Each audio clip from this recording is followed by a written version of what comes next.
for May 17th, 2021. I'm Avery Foley. I'm here with Dr. Jennifer Rivera and Roger Patterson. Hello. And we've got a wonderful live studio audience. You guys want to clap and say hello to all our online listeners? All you online listeners and viewers can clap too, but we just won't be able to hear you. That is true. All right, as people jump on here, we got a couple things to mention. The first is we want to mention our Answers VBS program. VBSs are going to be gearing up across the country here pretty soon. But if you have not decided on one yet or haven't started planning yet, Mystery Island Tracking Down the One True God is our Answers VBS for 2021.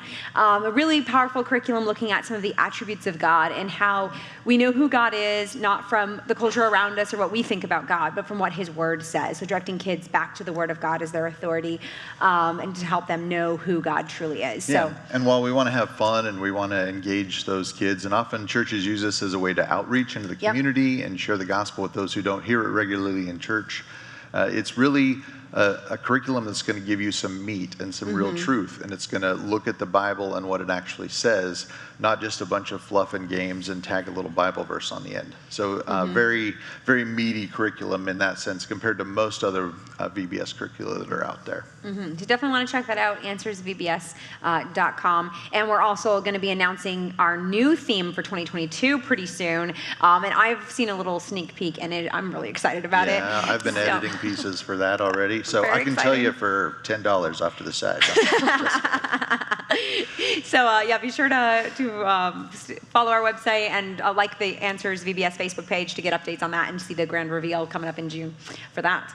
All right, the other thing we want to mention as people get on here is ABC Digital. So if you use our Sunday school curriculum, Answers Bible curriculum, we have a digital platform as well to make that even easier for you to share lesson plans, to just do all of those, organize your classrooms, all of that kind of stuff. Yeah, so like that late night Saturday call you get as you're the organizer and one of the volunteers can't make it and you got to figure out how to get the book from this person to that person. With the digital files, you don't have to worry about that. They've got access to those things online, so anywhere you've got an internet connection, you can access those. So great tool.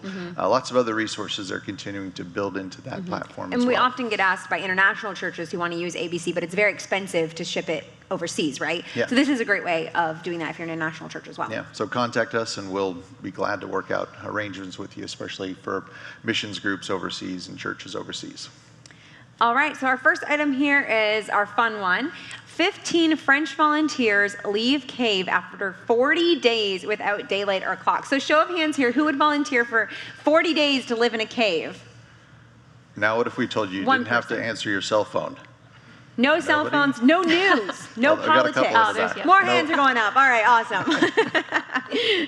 Yeah, so this group of volunteers went, like it says, and lived for 40 days and nights inside this cave, and researchers were using some different methods to kind of track and monitor them to see how they do without any kind of clock or anything to regulate their sleep cycle or day-night pattern, anything like that. Yeah, I heard this on the way home a week or so ago, listening to the radio and a story about this, and it was very intriguing to think they're going into this cave. We don't think about these things all the time, but we have lots of clues and cues around us, both digital and analog, if you will, the sun going down and all those types of things that tell our bodies how to set a rhythm for our life. And we call that the circadian rhythm, and there are other types of rhythms that our bodies follow. But these folks didn't have any of those cues for their minds to recognize and understand when they should be going to sleep. So one of the gentlemen wound up on basically a 36-hour day. So he would sleep for 8 or 9 hours and then be awake for that extended 28-hour period of time and go back to sleep. I would not be that person. So others had much shorter cycles. I'd be catching up on all the sleep I've lost over the last 4 years of having children. Just me in the corner over there. One of my favorite things was when they were talking about how they were regulating temperature, they were actually giving them like a little tiny thermometer inside a capsule that they would then swallow so they could monitor their temperature until it was expelled naturally. So I thought that was pretty fascinating. And it would transmit all the information back to the computers that were monitoring how they were doing. So What I thought was interesting was when they told them, okay, you can come out now. No one knew it had been 40 days. Some people thought it had been as little as 23 days had passed. Because Other that people was thought it how was many like 30 sleep days. cycles they had gone through. Yep. And some of them actually said they wish they could have stayed longer and weren't ready to leave. And Again, I would not be one of those people. I spent one night in a cave with the Buddy Davis spelunking activity that down at Cumberland Caverns, and I couldn't wait till morning. It was just so, it's 100% humidity, and like So your sleeping humid. bag's wet, everything feels moist. It's Yep. not pleasant, no. Quite the adventure, anyway. All right, this next one comes from Christian Headlines. Evangelical Lutheran Church of America elects first transgender person as bishop. So this is coming from the ELCA denomination, which is a very liberal denomination of the Lutheran Church. And they have just elected the very first transgender bishop, not just in their denomination, but I believe in the entire U.S. and any major Christian denomination, as a bishop in that church. And a lot of people are celebrating this, but again, Others are concerned. a little bit concerned. So we think about the ELCA, we would understand that they've been wayward for a long time. I think it was 2006 or so when they brought in their first homosexual pastor, and those different roles have been filled, pastoral roles by women and other things that they've been moving away from what the Bible would teach on those issues. And so some people have jokingly said that the A in ELCA doesn't stand for America, but for apostate. And that's a sad reality, but they're moving so far away from these truths that they can't even recognize clear scriptural teachings. And one of the comments by this candidate for the bishop and who's now been elected, talked about how Lutherans have once again declared that transgender people are beautiful children of God. Now, we can't deny that everyone, every human of any different ethnicity, of all the disabilities we think about, all of those types of things, everyone is made in the image of God. But that's a different question from, are you a child of God? Yes. Because if we use a biblical definition of that, John 1:12 tells us that all who received him, who received Christ, they were given the right to be called children of God. So not everyone is a child of God if we use a biblical definition. But it doesn't seem to matter to these people. They set aside those biblical categories and ignore them as they're seeking to glorify these things that God would call sin. In an interview with Cosmopolitan magazine back in 2017, before she was a bishop, but she was a pastor in the church, she said using faith to tear other people down is not good news. But how do you define what good news is? And how do you define what is tearing other people down? Because probably in her definition, us speaking the biblical truth that God has created male and female is tearing people down, and it's not good news. But the gospel is literally good news, and it's the message you have to repent of your sin and turn to Christ and receive the free gift of salvation. You can't just keep living in your sin. And she's been very active for a long time. She's been 2006, very she was pro-LGBT. She's been published in multiple things. There is a children's book series she has out. It's called Good News for Children. I would just caution you to be really careful if you pick up children's books, especially if they appear religious, to just find out who that author is. Because she definitely, one of her books is actually titled, Is a Boy, Girl, or Both? So she's definitely even pushing her agenda in the children's books. And another quote here, she said, "We need to all be as loud and as angry as the people who want to declare that there are types of people God can't love." And thinking again back to those biblical categories, it's not that God is unable to love certain people, or me as what I would hope to be a biblically faithful Christian, looking at other people and seeing the fruit in their lives, not condemning them of my own interest, but of what God's word says. Psalm 7:11 says, God is a just judge and he's angry with the wicked every day. So there can't be any good news of salvation from sin if none of these things are sin. There can't be any good news if God doesn't have wrath towards sin, and if that wrath hasn't been turned back and been propitiated in the person and the work of Jesus Christ, and in the Christian being indwelled by the Holy Spirit and living a life of faithful obedience, not of our own ability, but of what God has worked through us and the Spirit enables us to do. So there's huge category errors and just ripping out chunks of the text that have to be thrown aside to be able to believe these things. And redefining words. Like, what does that God can't love? Like, what does the word love mean? In her mind, probably something like acceptance and celebrating the lifestyle that I want to live and the person who I believe that I am.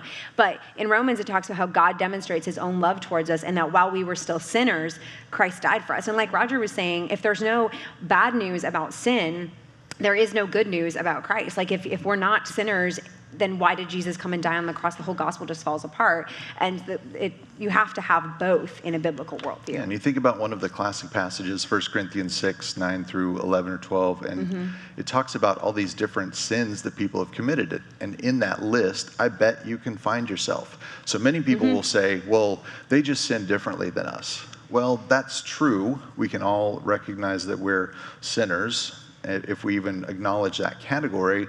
But the difference is, from a biblical perspective, I want to try to be agreeing with God about my sin, and that he sees that as a terrible thing, and a sin against him, even if it's not against other people. And so I agree with God about my sin. She's not agreeing with God about the sins that she's trying to celebrate. She wants to make God agree with her. Yes. That's not how it works. It's a on its head philosophy. This next one comes from Christian Today. School chaplain challenges dismissal over LGBT views. So this is a story that kind of has a bit of a history. Back in 2019, January of 2019, this chaplain, who's a chaplain of a Church of England school over in the UK, he was getting asked some different questions by students at the school who were asking questions like, okay, why is the Church of England school trying to push these LGBT views on us? Like, do we have to accept these things? And so he preached this sermon basically saying, no one can force you to believe anything. Look at the different ideologies and choose what you want to believe. If you want to go with historic biblical Christianity or not. Like, no one can force you to do that. We have freedom. Well, you have freedom, supposedly, but he quickly found out that's not really the case. When he was fired or put on administrative leave for what he said, and then reported to the UK's terrorism watch group. Because if you agree with the Bible about what sin is, you must be a terrorist, even though you're teaching what are the views of the state church of England, of the UK. Which you'd think a chaplain in a school of the Church of England would be supposed to support, but apparently not in this school. Yeah. And even his sermon, which we all read and we all kind of agreed, is very gray. I felt he didn't take as strong of a stand as he should have in that opportunity. He definitely was not bold in his faith. It wasn't a pulpit pounder by any means. No, it was very... He said some good things, but there's also some things that were very fuzzy and very soft and very gray in there. And that was enough. Even that, not a very hard-hitting thing, was enough for him to face all this disciplinary action. And so as this program was being brought into the school and it was being taught to the students, it was being taught to the faculty, he was trying to stand up against those things. And in my mind, he's doing what he's called to do as a pastor for that school, basically, to guard the flock, to warn the sheep that there's danger over there. And for that, he's being shouted down. And there was a very interesting section in here. It talks about the training that the teachers received from this pro-LGBT group, Educate and Celebrate. And notice, even in the name, it's not just tolerate, it's celebrate. If you're not celebrating us, you're not doing it good enough. So this Educate and Celebrate teacher taught these other teachers who were over the school. And one of the things that they had to chant, or they got them to chant, was smash heteronormativity. And all that means is smash what God says is true, because male and female is how God created At a people. supposedly Christian school, that's what the teachers are being taught to chant. And I can imagine, especially why the students would be coming to him. As probably one of their theology teachers, I would think, or their Bible teachers, and saying, we don't understand, why all this is in our curriculum, but yet you're teaching us, a biblical... Disagrees with what the Bible says. Yeah. So he's now suing that particular school for discrimination, harassment, victimization, and unfair dismissal. Yeah, this began back in 2019, so we're finally getting to kind of the final, what will probably be one of the final court cases. Supposed to go to court next month, so... And we've got some great resources as a ministry. I hope you know one of the things we like to do is help equip people. So we're here to equip the church, equip the saints for the work of ministry, and come alongside local churches in those things. So we've got a video here, Are People Born Gay? Dr. Georgia Purdom looks at that very important question. And as we think about all these issues that are popping up in our culture, we need to have a biblical response for those. But people are often looking for a scientific response too. And we can use that as evidence that kind of comes alongside the Bible.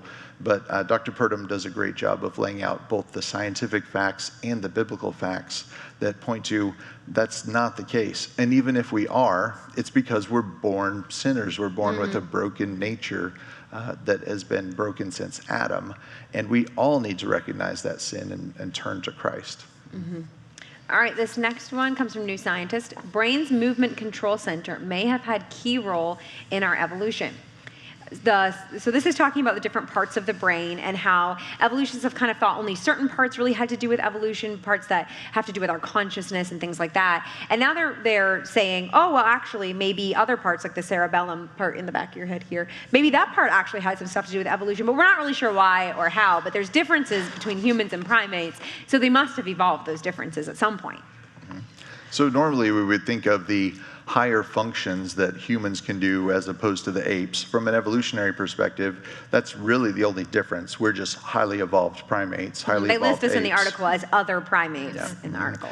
So the wrinkly parts of your brain, that prefrontal cortex and the cortex of the brain where we think of the higher processing skills, things like emotions and planning and all of those pieces that we do as humans that the animals don't. Those were the kind of the key focus areas for evolutionists. But now as they start to explore more, they're finding there are some big differences. And specifically, they're looking at some of the methylation patterns in the DNA structure and those types of things that would explain how all of these different creatures who they believe are related in this tree. So humans are up here and chimps are here and rhesus monkeys are over here. So they should be able to find patterns of the changes in those structures over time as they perceive it in these different gene expressions. So it's an interesting idea, but it's really all based in the assumption that evolution is that true. we're all related. Yeah, it was interesting because they actually did find some differences, and they say especially in the processes that are relative to learning, which kind of makes sense why we see distinct differences in humans. Our learning is distinctly different, and we're image bearers of God, and so we would expect to find those distinct differences and not similarities. Even though some primates are somewhat intelligent, they can be trained to learn certain things. But they'll never be able to sit down and write computer code, so. Not going to happen. I can't even do that. So. My husband does that for a living. Okay, all right. Early humans lived in the South African cave 2 million years ago, making it the world's oldest home. So if you ever wonder what the world's oldest home looks like, this is what they believe it looked like. It's not that pretty, to be honest. It really isn't. So this is a cave. Maybe these people were doing an experiment back in the day, and they were seeing how long they could live in this cave. Yeah, so this is a South African cave where they've gone in and examined the layers of soil that are on the ground, and even looking at the walls and looking for burn marks or soot residue left on the ceilings and the walls. And they've determined that using a quartz mineral that can be blown in with the wind as part of the sand, they've determined they can age that supposedly, and based on the geomagnetic properties of the earth and the magnetic properties of these minerals, they can determine how old these layers are. Because as the article states, everybody agrees about these geological or the magnetic reversals that the earth underwent. And the exact timing too, not just they agree, the exact timing. But if even one of the assumptions in that exact timing is wrong, the whole thing just falls apart, and it's not exact anymore. And they rely on a lot. I mean, obviously, if you're looking at, especially when we talk about, the cosmogenic nuclides, as they talk about, that dating method relies on assumptions. They're assuming that certain processes were in place, that things haven't changed, and that's just not the case. Yeah, even as the magnetic field of the Earth changes, the different amounts of cosmic rays that are coming in and affecting those chemicals is going to change. They think they can pinpoint those things and nail everything down, but like Avery said, they're just layers of assumption built here. And the other very interesting thing to me is they're saying this was a human ancestor cave that was used 2 million years ago. That had fire and tools, things like that. In their view, modern humans weren't even around at that point. So they're stretching those things back much further. And so rather than being humans, they have to acknowledge these as some human ancestors. Early human ancestor. Yeah, they never define which one they think it is. But some early human ancestor knew how to use fire 2 million years ago and knew how to make tools and lived in this cave. But in a biblical worldview, this is people post-flood, post-Babel, as they spread out over the world. Caves make excellent shelter from the elements. And so people used caves for a time to live in and make their homes there. And this is just some evidence that they left behind. So not 2 million years ago, just We were just up in 8,000 years ago. Hocking Hills, my wife and I hiking last week, and nice cave structures there where if I were out hiking around and needed a place to stay for the night, it'd be a great place to be. All right, this next one comes from Fox News. Canadian pastor whose Easter confrontation with police went viral, arrested after holding church service. So we talked a while back on the show about Pastor Jim Coates, who was arrested in Alberta, Canada, my home country. This is another pastor, and since then there's been a third pastor who's been arrested, and this pastor was arrested with his brother. So we've got 4 different individuals at least now who've all been arrested in relation to holding church services in Alberta, Canada. And just watching his arrest, you can actually watch it on YouTube, because I believe the third person in the vehicle was filming the entire incident as he was arrested along with his brother. And it's just very moving to watch, and you could just hear the pastor, especially because he has his background. He grew up in Poland and under communist regime, and he says this is the same all thing. that, right? He's seeing this now play out in Canada, and I would highly recommend just watching that, because it's moving. In the first video that kind of went viral, you hear him on the stairs of his church during a service telling the police who had come in to give tickets or whatever they were there for to leave, and they were violating the Charter of Rights. That's the Constitution of Canada, basically. And so thinking about that, he told them, go get a warrant, and you don't come back without a warrant, because those are the types of tactics that he would have experienced there in Poland, growing up in that communist era. And so they did. And sadly, there was one of the judges on the Queen's Bench was willing to write a warrant, and that basically said any large gatherings or social groups or anything like that, those people could be arrested and cited for violating what they basically see as a health code violation, because they're contributing to the spread of COVID. But this COVID is not spreading widely in those communities, and it's a very interesting tactic. And many people see this, without getting too deep into conspiracy theories, but as plots for Marxist and socialist regimes to start exercising control and seeing how far they can push the limits. And it's at this point where we have to stand up and say, God is the one who's in authority here. We will worship God as he's called us to, and not submit to the rules of man. Now, there may be times when it's appropriate to hold off on a service because there's a massive pandemic, but at this point, that's clearly not the case. And so we can applaud his efforts here and hope others will be imitating those things. I know there's a lot of Canadians, being from Canada, I know lots of Canadians who have very different opinions on the lockdowns and whether they're effective and all that. But regardless of what you think about the lockdowns, you should be concerned that pastors are being arrested in Canada for holding church services, regardless of what you think about the health measures. These are pastors in the free country of Canada, supposedly, the true north, strong and free, who are being taken from their churches and arrested. And there's churches that are being ticketed and fined and things like that for daring to host a church service. And just think about how that's going to play out down the road when the precedent is set with things like LGBTQ issues. We know there's a lot of legislation in Canada that makes it hate crimes to speak out against those kinds of things. We're seeing a lot of that in the UK, right now, as pastors are being arrested. I mean, we just saw that chaplain who was reported to a terrorism watch group. So just think about how that's going to play out in a few years.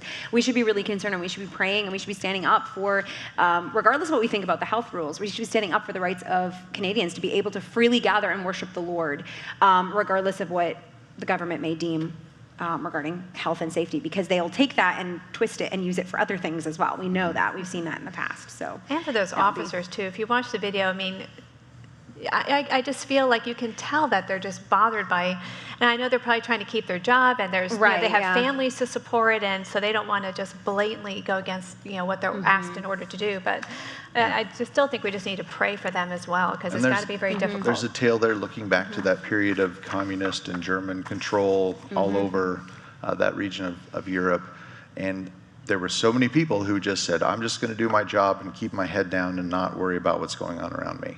They didn't know what was going on in those camps that were on the other side of the railroad tracks, because they didn't care to know. And as Christians, we need to be lovingly asserting our rights as we have the opportunity to, so that we can protect others. Don't do it out of a selfish motive, but for the benefit of others.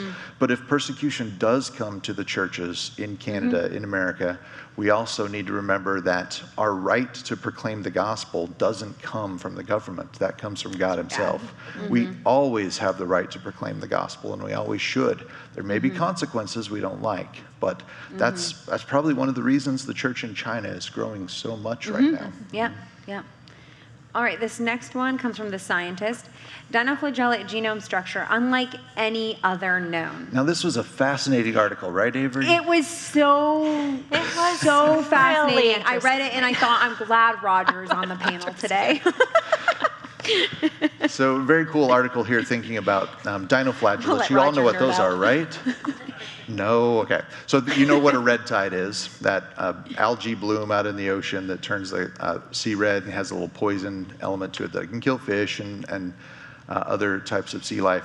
And so this is a dinoflagellate much like that. This particular one is a symbiont of corals. So the colors that you see in corals generally don't come from the animals themselves, but from these algae and dinoflagellates that live inside little pores on their bodies, and they cooperate together. The algae make sugars for the coral, and the algae get a nice little place to live. It's a good symbiotic relationship. They're both benefiting. So this study was trying to really look at the genetic structure of those. Now, if you think about humans, we have pairs of chromosomes that are structured in, our DNA is structured into, and we've got all these proteins they wrap around in different lengths, and we can look at them and tell which ones, oh, that's chromosome number 3 just by the shape of it. But in bacteria, they're much simpler. They might be loops or other types of things. Here, what they found was a very interesting structure of rods, where the DNA is structured around these rod-shaped structures inside the cell. And there are like 94 of them. That's more chromosomes than we have. Quite a few more than we have. And they're structured this way, and it seems to be a different way of gene regulation and expression. That was kind of a fascinating thing for me. I know not all of you geek out on those things, but we're understanding more about the diversity of God's creation. And the complexity of it. I mean, the more that we look and study even supposedly simple organisms, the more we realize how much we don't know and how amazingly complex and diverse God's creation is. He didn't just use one thing. He often used very different ones in order to accomplish similar purposes. Same basic structures there. We've got DNA and a structure that can be regulated by different proteins, but very different from what we find in our bodies. And this could have implications for different type of research and way to control red tides and things like that in the future. As we understand more about these creatures, we can study them, get to know them. If they're beneficial, we can grow them and use them for our benefit. If they're detrimental, like these often tend to be, we can help control them. All right, this last one here comes from Live Science. Is there a pattern to the universe? Astronomers are getting some answers to an age-old question, which I don't think is the best subtitle for this, because it's more like astronomers are getting confusion. Because you read through the article and it's like, well, there's maybe a pattern, but then there's not a pattern, but then there's sort of a pattern, but maybe not, but we don't really know yet. It was a very clear article, very clear. Lots of voids and filaments and cosmic webs structure and webs, and we really don't know.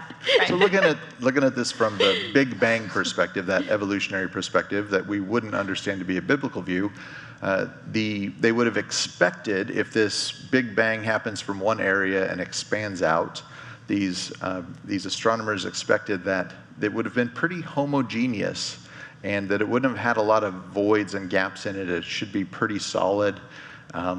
And that's not exactly what they're finding. They're finding that there are all these strings and walls of where galaxies seem to be spread out in lines. Now we've got to ask the question, is this an artifact of the way we're surveying them and the way our telescopes are looking through the sky? Because we know we can't look through the Milky Way galaxy and see things on the other side. So we've got a zone where we don't have any information there. But as we're getting more and more data, and they're starting to structure these things, if you've been up to the planetarium upstairs, you've seen some of those things in our Stargazers planetarium show, Created Cosmos. You get some of that superstructure of the universe. But is that going to really play out over time?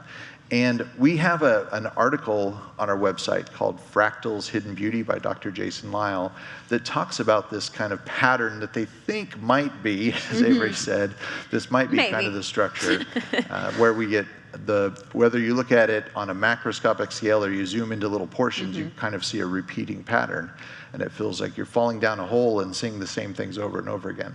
And they're suggesting this might be what the universe structure looks like. And if it is, it'd be a really cool design feature that God worked into that. What's so amazing, though, is it tells us in Genesis 1 that God just spoke it into existence. And you think about the complexity of it, so much we don't even understand. It's just so vast, your mind can't even just, And I love how, like you were saying, how Genesis described it. Not a lot of detail, just, and he made the stars also. All these hundreds of billions and billions and billions of stars and galaxies and everything there's out in outer space, and God made the stars also. Like, that's how powerful he is. Yeah, it's just no big deal. Like, God made the stars by the way, also. he did this too. Yeah. It's just mind-blowing. Yeah. So just more about the beauty and diversity in God's creation. Whether we are looking at the genome of a little teeny tiny microscopic creature or we're looking out at the heavens, we just see the beauty and the diversity of what God has made and the complexity of what he's made everywhere. And it's just a confirmation of Romans 1 that it's obvious from creation that there is a creator, there is a designer, whether you're looking at genomes or looking at Clarifying cosmos. Question from Ken's Facebook page. Carrie says, you keep saying she. Is this a biological female? Talking back to about the bishop who's just been elected in the ELCA. So was, go ahead and try and explain this. It was difficult to figure out because the bishop claims to be a transgender person, but uses they, them pronouns. And then this person's name is Megan, which would imply a female. But Megan was a lesbian as a teenager, so we're pretty sure biological female identifying as a male. But because there's so many fuzzy words and so much purposeful shrouding of the truth, it's pretty difficult to figure out. But I even tried to find out. I Googled it. I was trying to find out what is her biological sex. Couldn't find it. Yeah, and all the news articles all use like they, them and stuff. So yeah. That's the best answer we can give to that one. All right, well, that's all the time that we have for today, but the Answers News team will be back again on Wednesday with a whole new slew of crazy articles to talk about. So be sure to join us then, and until then, God bless and have a great week.